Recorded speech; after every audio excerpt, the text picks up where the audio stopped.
Retired Lieutenant Colonel Daniel Davis is back with us tonight. He's a senior fellow and military expert with defense priorities. So, Colonel Davis, analysts who watch Ukraine, including yourself, think that the tide is turning in Russia's favor. You've told us for months now that, in your view, no amount of aid is going to matter. So should U.S. or should the Ukraine just prepare to surrender the Donbas region in the east?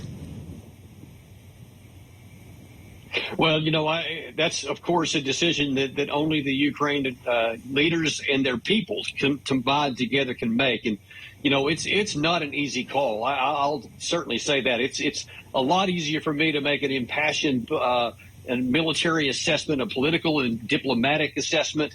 But the people who have to live with it, I just don't envy them. But in that assessment, it is very clear that the military fundamentals, the principles of war, they are overwhelmingly on the Russian side. And the longer this war goes, the more Ukrainians are going to die, the more cities that are going to get shelled, the more civilians that are going to get killed.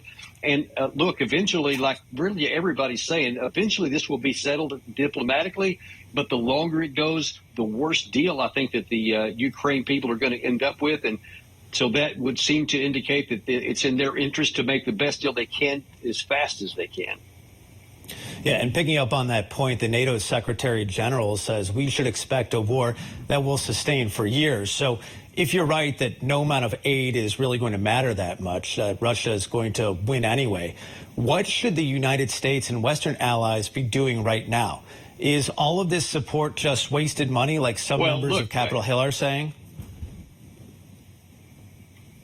Well, look, let's first look at what the Secretary General has said, that this is going to take for years. Look, I'm telling you, from an analysis right now of the state of play of the Ukrainian armed forces and the losses that their own leaders are now acknowledging that they've been suffering, I don't know that they can last years. I'm not sure they can even last much past the summer, because they have lost, according to their commanding general, their forces, their logistics forces, they've suffered about 50% casualties of all of their equipment. So whatever the U.S. is giving, it's also being destroyed. And it's not just replacing, it's continuing to drag down.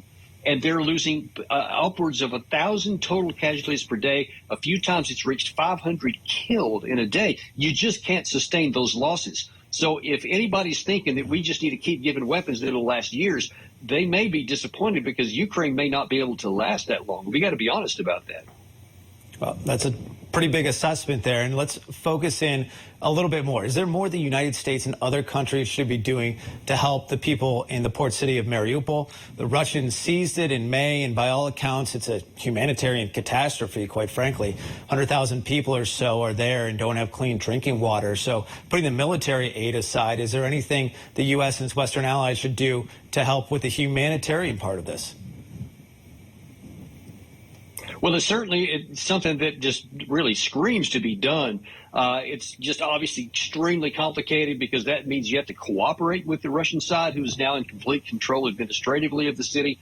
But, I would really hope that both, really all sides and even independent nations could put their differences aside and recognize that, the issues of war are on a separate track. But let's do whatever we can to help the people, especially there in Mariupol, who are in desperate need of that help. And, yeah, I think we should absolutely put a lot more emphasis on that.